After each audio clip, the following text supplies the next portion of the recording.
Another one of the Heath Brothers' villains of decision making is what they call narrow framing. Here's my take. I always felt like the expression, "don't bring me problems, bring me solutions," was just about the stupidest thing a leader could say.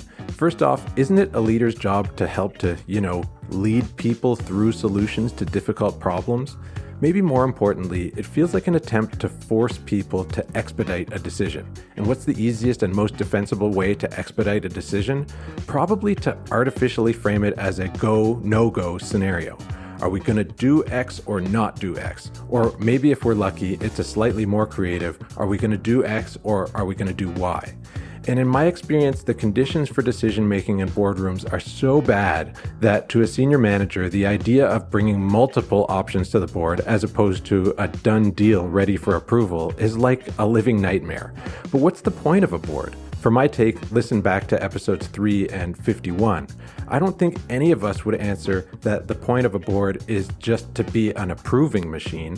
In fact, even when managers bring go, no-go decisions to the board, they're usually only doing it because it's really hard to figure out how to engage the board in an efficient and useful discussion about multiple paths or options.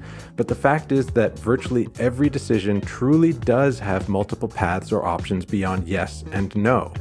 The best way to start building better habits is just to rip off the Band-Aid and try bringing a decision to the board earlier, before management has digested it into a go, no-go binary.